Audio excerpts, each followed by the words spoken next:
जय हिंद दोस्तों। आज का हमारा सब्जेक्ट है संविधान पॉलिटी से और चैप्टर है राज्य के नीति निर्देशक तत्व। ये अच्छा चैप्टर है, इससे प्रश्न पूछे जाते हैं और इसे आज हम लोग इस तरह से पढ़ेंगे जो एग्जाम में हमसे एक भी प्रश्न नहीं छूटेगा। ठीक है, तो आइए शुरू करते हैं। इसे संविधान के भाग 4 में राज्य के नीति निर्देशक तत्व को संविधान के भाग 4 में अनुच्छेद 36 से 51 के बीच रखा गया है तथा नीति निर्देशक तत्व को आयरलैंड के संविधान से लिया गया है। ठीक है, तो राज्य के नीति निर्देशक तत्व को भाग 4 अनुच्छेद 36 से 51 के बीच रखा गया है तथा डीपीएसबी को कहाँ से लिया गया है, तो यह आयरलैंड के संविधान से लिया गया है। और नीति निर्देशक तत्वों का मुख्य उद्देश्य है लोक कल्याणकारी राज्य की स्थापना करना और राज्य में सामाजिक और आर्थिक लोकतंत्र की स्थापना करना। तो नीति निर्देशक तत्व का मुख्य उद्देश्य क्या है, तो पहला उद्देश्य है लोक कल्याणकारी राज्य की स्थापना करना और दूसरा उद्देश्य है राज्य में सामाजिक और आर्थिक लोकतंत्र की स्थापना करना। ठीक है, समझ गए। आइए अब इसके पृष्ठभूमि के बारे में कुछ जानकारी एकत्रित करते हैं। तो संविधान सभा के सलाहकार वीएन राव जी का कहना था कि संविधान में 2 तरह के मौलिक अधिकार होने चाहिए। एक ऐसा मौलिक अधिकार हो जिसे हम भारत के नागरिकों को संविधान लागू होने के तुरंत बाद दे सकें और दूसरा ऐसा मौलिक अधिकार हो जो कुछ समय बाद दिया जा सके जब भारत के पास पर्याप्त संसाधन हो जाए। तो वीएन राव जी ने कहा था जो 2 तरह के मौलिक अधिकार होने चाहिए। एक तो ऐसा मौलिक अधिकार हो जो संविधान लागू होने के तुरंत बाद दे सके और दूसरा मौलिक अधिकार ये होगा, ऐसा होना चाहिए जो भारत के पास जब संसाधन हो जाएंगे तब वो मौलिक अधिकार भारत देगा। फिर इस पर संविधान सभा में चर्चा हुई और यह परिणाम निकला कि हम इसे 2 भागों में बांट देते हैं। तो मौलिक अधिकार को 2 भागों में बांटा गया। पहला भाग 3 में मौलिक अधिकार को बांटा गया। पहला मौलिक अधिकार जो भाग 3 में अनुच्छेद 12 से 35 तक में वर्णित है और दूसरा भाग 4 में अनुच्छेद 36 से 51 में राज्य के नीति निर्देशक तत्वों को रखा गया। तो मौलिक अधिकार को 2 भागों में बांटा गया। पहला भाग 3 में मौलिक अधिकार को 12 से 35 अनुच्छेद में रखा गया जो कि संविधान लागू होने के तुरंत बाद से दे दिया गया और दूसरी तरफ भाग 4 में रखा गया राज्य के नीति निर्देशक तत्व को जो कि अनुच्छेद 36 से 51। यह जो है राज्य के ऊपर निर्भर करेगा। अगर राज्य के पास संसाधन है तो ये दिया जाएगा, अगर राज्य के पास संसाधन नहीं है तो नहीं देगा। ठीक है, इसके पश्चात सभी महत्वपूर्ण अनुच्छेदों के विषय में हम लोग पढ़ते हैं। ठीक है, तो अनुच्छेद राज्य के नीति निर्देशक तत्वों में वर्णित अनुच्छेद के विषय में हम लोग पढ़ेंगे। तो अनुच्छेद 36 में राज्य की परिभाषा दी गई है। अनुच्छेद 36 में राज्य की परिभाषा दी गई है। अनुच्छेद 37 में यह न्यायालय में परिवर्तनीय नहीं है और वाद्य योग्य नहीं है। तो अनुच्छेद 36 में कहा गया है राज्य की परिभाषा दी गई है और अनुच्छेद 37 में अनुच्छेद 37 में नीति निर्देशक तत्व को न्यायालय में परिवर्तनीय नहीं है और वाद्य योग्य नहीं है। उसके बाद अनुच्छेद 38 यह कहता है कि राज्य ऐसी सामाजिक व्यवस्था बनाएगा जिसमें नागरिकों को सामाजिक, आर्थिक और राजनीतिक न्याय मिलेगा। ठीक है, तो अनुच्छेद 38 क्या कहता है, राज्य ऐसी सामाजिक व्यवस्था बनाएगा जिसमें नागरिकों को सामाजिक, आर्थिक और राजनीतिक न्याय मिलेगा। ठीक है, केटी शाह इनके विषय में आप लोग थोड़ा याद रखिएगा, ये प्रश्न पूछा गया है। केटी शाह का कथन है राज्य के नीति निर्देशक तत्व एक ऐसा चेक है जो बैंक की सुविधा के अनुसार अदा किया जाएगा। तो किसने कहा था नीति निर्देशक तत्व एक ऐसा चेक है जो राज्य की सुविधा के अनुसार अदा किया जाएगा, तो केटी शाह ने कहा था। ठीक है, याद रहेगा। इसके बाद अनुच्छेद 39 राज्य विशेष रूप से निम्नलिखित नीतियों को सुनिश्चित करने की दिशा में कार्य करेगा। ये जो है यहाँ पे देख रहे हैं, इसे मैंने नीचे अच्छे से सुव्यवस्थित ढंग से बताया है, ये देखिए। तो यह जो है अनुच्छेद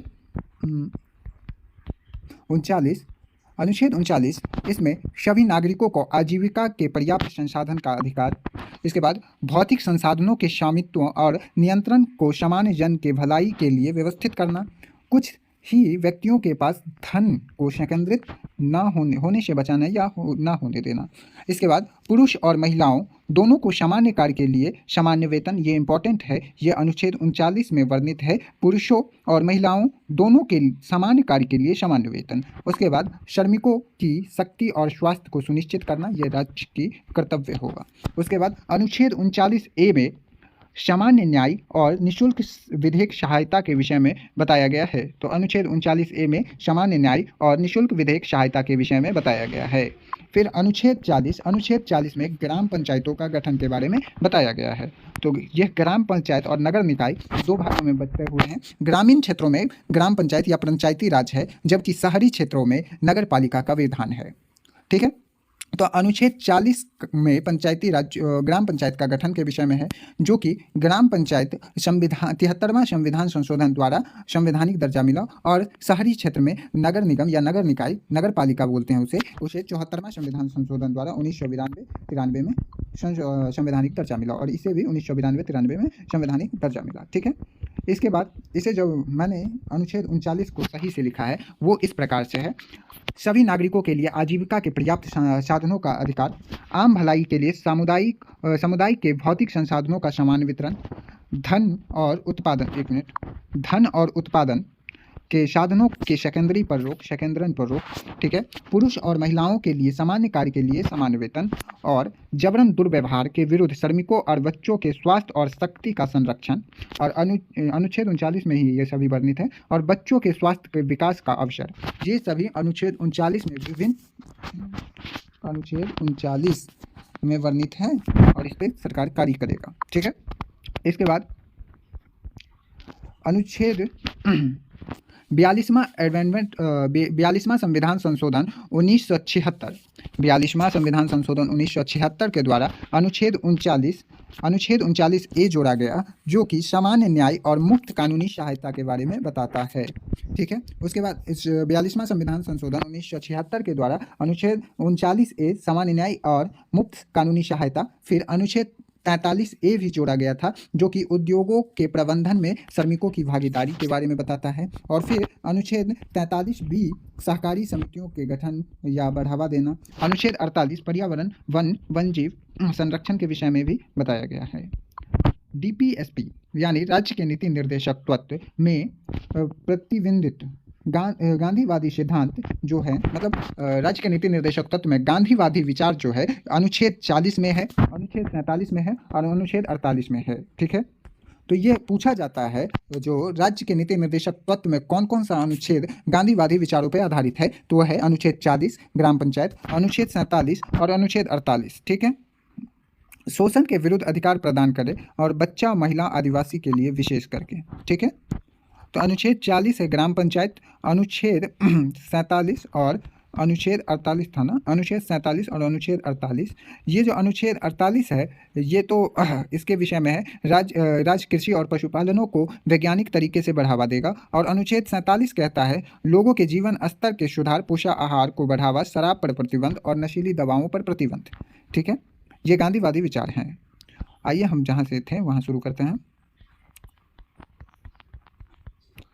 इसके बाद अनुच्छेद 41 कुछ दशाओं में काम, शिक्षा और सरकारी सहायता पाने का अधिकार, जैसे वृद्धा पेंशन, विधवा पेंशन, विकलांग पेंशन। यह अनुच्छेद 41 में वर्णित है, कुछ दशाओं में काम, शिक्षा, सरकारी सहायता पाने का अधिकार। ठीक है। उसके बाद अनुच्छेद 42 में वर्णित है न्याय संगत और मनुचित दशाओं का तथा प्रसूति सहायता का उपबंध, जैसे कि गर्भवती महिलाओं द्वारा कठोर शारीरिक श्रम न करवाना प्रसूति सहायता है। ठीक है। मैटरनल लीव जो होता है, यह अनुच्छेद 42 में है। उसके बाद अनुच्छेद 43 निर्वाह योग्य मजदूरी और कुटीर उद्योगों को बढ़ावा, ये किस में है, तो यह अनुच्छेद 43 में है, निर्वाह योग्य मजदूरी और कुटीर उद्योगों को बढ़ावा। इसके बाद अनुच्छेद 43 ए देखते हैं, उद्योगों के प्रबंधन में श्रमिकों की भागीदारी सुनिश्चित करने के लिए राज्य कदम उठाएगा। तो ये किसमें, उद्योगों के प्रबंधन में श्रमिकों की भागीदारी सुनिश्चित करने के लिए राज्य कदम उठाएगा, यह अनुच्छेद 43 ए में वर्णित है। ठीक है। उसके बाद अनुच्छेद 43 बी सरकारी समितियों को बढ़ावा देना। तो 43 बी में क्या है, सरकारी समितियों को बढ़ावा देना, सहकारी समितियों को बढ़ावा देना। उसके बाद अनुच्छेद 44 नागरिकों के लिए समान सिविल सहायता, ये तो आपको पता ही होगा, अनुच्छेद 44 में वर्णित है नागरिकों के लिए समान सिविल सहायता। उसके बाद अनुच्छेद 45 अनुच्छेद 45 बच्चों को 6 वर्ष की आयु पूरी करने तक प्रारंभिक बाल्यावस्था देखभाल और शिक्षा प्रदान करना, ये राज्य के ऊपर है। अनुच्छेद 45 बच्चों को 6 वर्ष की आयु पूरी करने तक प्रारंभिक बाल्यावस्था देखभाल और शिक्षा प्रदान करना। उसके बाद 86वां संशोधन 2002, इस संशोधन अधिनियम द्वारा देश के 6 से 14 वर्ष तक के बच्चों के लिए अनिवार्य एवं निःशुल्क शिक्षा को मौलिक अधिकार के रूप में मान्यता देने संबंधित प्रावधान किया गया, और इसे अनुच्छेद 21 ए में रखा गया। ठीक है, के अंतर्गत संविधान में जोड़ा गया। तो 86वां संविधान संशोधन 2002, इसमें 6 से 14 वर्षों के बच्चों के लिए अनिवार्य एवं निःशुल्क शिक्षा को मौलिक अधिकार के अनुच्छेद 21 ए में जोड़ा गया। ठीक है, तो ये 0 से 6 वर्ष के बच्चा के लिए स्वास्थ्य संबंधित प्रावधान है और 6 से 14 वर्ष के बच्चों के लिए निःशुल्क शिक्षा का प्रावधान है। ठीक है। इसके बाद अनुच्छेद 46 राज्य समाज के कमजोर वर्ग विशेषकर अनुसूचित जाति, अनुसूचित जनजाति और अन्य कमजोर वर्गों के शिक्षा और आर्थिक हितों को बढ़ावा देगा। तो अनुच्छेद 46 में अनुसूचित जाति, जनजाति और अन्य कमजोर वर्गों के शिक्षक और आर्थिक हितों को बढ़ावा देगा। ठीक है। उसके बाद अनुच्छेद 47 जो कि गांधीवादी विचार पर आधारित है, इसमें लोगों के जीवन स्तर में सुधार, पोषाहार को बढ़ावा, शराब पर प्रतिबंध और नशीली दवाओं पर प्रतिबंध के विषय में अनुच्छेद 47 में कहा गया है। इसके बाद अनुच्छेद 48 राज्य कृषि और पशुपालन को वैज्ञानिक तरीके से बढ़ावा देगा। यह अनुच्छेद 48 में वर्णित है। ठीक है। उसके बाद अनुच्छेद 48A पर्यावरण का संरक्षण तथा वन जीव की रक्षा। यह अनुच्छेद 48A में है, पर्यावरण का संरक्षण व वन्य जीव की रक्षा। और अनुच्छेद 48 राज्य कृषि पशुपालन एवं को वैज्ञानिक तरीकों से बढ़ावा देगा। ठीक है। उसके बाद अनुच्छेद 49 में है राष्ट्रीय महत्व के स्मारकों, संस्थाओं व वस्तुओं का संरक्षण। ठीक है। तो अनुच्छेद 39 क्या कहता है? राष्ट्रीय महत्व के स्मारकों, संस्थानों व वस्तुओं का संरक्षण। फिर अनुच्छेद 50 क्या कहता है? अनुच्छेद 50 कहता है 50-50। अनुच्छेद 50 कहता है कार्यपालिका से न्यायपालिका को अलग करना। न्यायपालिका को अलग करता है कार्यपालिका से अनुच्छेद 50। इसे हम 50-50 करके याद कर सकते हैं। न्यायपालिका और कार्यपालिका को अलग किया जाता है अनुच्छेद 50 के अंतर्गत। उसके बाद अनुच्छेद 51 अंतर्राष्ट्रीय शांति और सुरक्षा में अभिवृद्धि हेतु राज्य प्रयास करेगा। तो अनुच्छेद 51 कहता है अंतर्राष्ट्रीय शांति और सुरक्षा की अभिवृद्धि हेतु राज्य प्रयास करेगा। ठीक है। आइए इसे एक बार और रिवीजन करते हैं इस मोड में, जिसमें आपको मजा आ जाए। तो ये है अनुच्छेद 36। आंख बंद करके याद कीजिएगा, पहले एक बार सुन लीजिए, फिर एक बार मैं बोलूँगा, उस टाइम आप आंख बंद करके सुनिएगा। आपको आधा मतलब लगभग सारा याद हो जाएगा, और ये एक बार में तो होता नहीं है, तो 1-2 बार देखना पड़ेगा। तो अनुच्छेद 36 में राज्य की परिभाषा है। अनुच्छेद 37 न्यायालय नहीं जा सकते हैं, यानी अनुच्छेद 37 कहता है राज्य के नीति निर्देशक तत्वों के लिए न्यायालय नहीं जा सकते हैं। अनुच्छेद 48 सामाजिक, आर्थिक और राजनीतिक न्याय। अनुच्छेद 38 सामाजिक, आर्थिक और राजनीतिक न्याय। अनुच्छेद 39 राज्य कुछ नीतियों पर कार्य करेगा, जैसे जिसमें से प्रमुख है पुरुष और महिलाओं के लिए सामान्य कार्य के लिए सामान्य वेतन, नागरिकों के लिए आजीविका के लिए पर्याप्त साधन। ठीक है। उसके बाद अनुच्छेद 36 क्या कहता है? राज्य की परिभाषा। अनुच्छेद 37 न्यायालय नहीं जा सकते हैं राज्य के नीति निर्देशक तत्वों के लिए। अनुच्छेद 38 सामाजिक, आर्थिक और राजनीतिक न्याय के बारे में। अनुच्छेद 39 कुछ नीतियों पर कार्य करेगा, जैसे कि अनुच्छेद 39 कुछ नीतियों पर कार्य करेगा, जिसमें से इंपॉर्टेंट है पुरुष और महिला के समान कार्य के लिए समान वेतन, और एक है नागरिकों के लिए आजीविका के लिए पर्याप्त साधन। उसके बाद अनुच्छेद 39A निःशुल्क विधेयक सहायता। अनुच्छेद 39A निःशुल्क विधेयक सहायता। ठीक है। उसके बाद अनुच्छेद 40 ग्राम पंचायत का गठन। अनुच्छेद 40 ग्राम पंचायत का गठन। अनुच्छेद 41 कुछ दशाओं में सरकारी सहायता का अधिकार, जैसे वृद्धा पेंशन, विकलांग पेंशन। ठीक है। उसके बाद अनुच्छेद 42 न्याय संगत और मनोचित सहायता, जिसे मैटरनिटी लीव बोलते हैं, जैसे गर्भवती महिलाओं की शारीरिक श्रम न करवाना। ठीक है। उसके बाद अनुच्छेद 43 निर्वाह योग्य मजदूरी। अनुच्छेद 43 निर्वाह योग्य मजदूरी। अनुच्छेद 43A श्रमिकों की भागीदारी। अनुच्छेद 43 है श्रमिकों की भागीदारी, उद्योगों के प्रबंधन में श्रमिकों की भागीदारी। अनुच्छेद 43B सहकारी समितियों का गठन या बढ़ावा। उसके बाद अनुच्छेद 44 समान सिविल संहिता। अनुच्छेद 44 समान सिविल संहिता। अनुच्छेद 45 6 वर्ष की आयु तक देखभाल। अनुच्छेद 46 कमजोर वर्गों के हितों का संरक्षण, जिसमें अनुसूचित जाति, जनजाति और अन्य कमजोर वर्ग।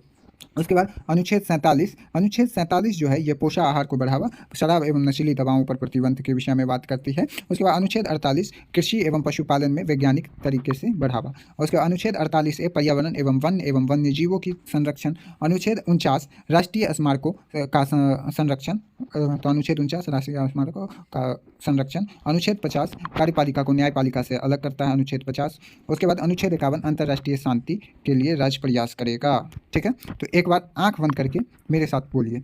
अनुच्छेद 36 राज्य की परिभाषा। अनुच्छेद 37 न्यायालय नहीं जा सकते हैं नीति निर्देशक तत्व के लिए। अनुच्छेद 38 सामाजिक, आर्थिक और राजनीतिक न्याय।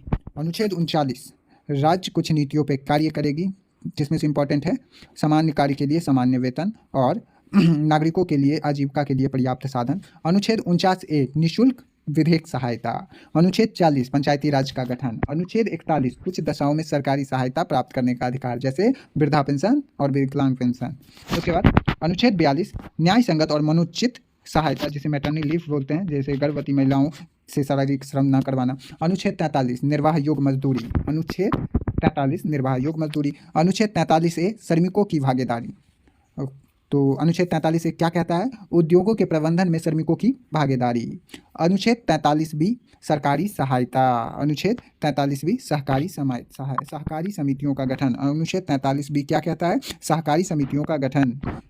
फिर अनुच्छेद 44 समान सिविल संहिता। अनुच्छेद 45 6 वर्ष की आयु तक देखभाल। अनुच्छेद 45 कहता है। अनुच्छेद 47 क्या कहता है? अनुसूचित जाति, जनजाति और कमजोर वर्गों के हितों का संरक्षण। अनुच्छेद 47 पोषाहार, शराबबंदी और नशीली दवाओं पर प्रतिबंध। अनुच्छेद 48 कृषि एवं पशुपालन में वैज्ञानिक तरीकों से बढ़ावा। अनुच्छेद 48A पर्यावरण, वन्य जीवों की संरक्षण। अनुच्छेद 49 राष्ट्रीय स्मारकों, स्थलों और राष्ट्रीय महत्व की सभी चीज़ों का संरक्षण। अनुच्छेद 50 कार्यपालिका को न्यायपालिका से अलग और अंतर्राष्ट्रीय शांति के लिए राज्य प्रयास करेगा। अनुच्छेद 51 में है। ठीक है, इसके बाद आइए कुछ प्रश्न है जो कि इस प्रकार से है, बताइएगा इसका आंसर। अभी हम क्लास लिए हैं तो अभी तो आपको पता ही होगा। भारतीय संविधान में राज्य के नीति निर्देशक तत्व ग्रहण किए गए हैं, बताइए। तो ये किए गए हैं आयरलैंड से। ठीक है, उसके बाद भारतीय संविधान के किस अनुच्छेद में राज्य के नीति निर्देशक तत्व का उल्लेख है? ये उल्लेख किस में है? 36 से 51, अनुच्छेद 36 से 51, भाग 4, अनुच्छेद 36 से 51। उसके बाद संविधान में राज्य के नीति निर्देशक तत्व को शामिल करने के पीछे क्या उद्देश्य था? तो 2 उद्देश्य बताया था, लोक कल्याणकारी राज्य की स्थापना और दूसरा सामाजिक और आर्थिक लोकतंत्र की स्थापना। तो इसमें क्या दिया हुआ है? सामाजिक और आर्थिक लोकतंत्र की स्थापना। ठीक है, उसके बाद भारतीय संविधान में राज्य के नीति निर्देशक तत्व को ग्रहण किया गया है, तो आयरलैंड से, ये तो वही है। और भारतीय अनुच्छेद 36 से 51 संविधान के नीति निर्देशक तत्वों में शामिल सामाजिक और आर्थिक लोकतंत्र की स्थापना। उसके बाद नीति निर्देशक सिद्धांत है, तो वाद योग तो है नहीं, मौलिक अधिकार तो है नहीं, तो वाद योग नहीं है, ऑप्शन बी में है, देख लीजिएगा।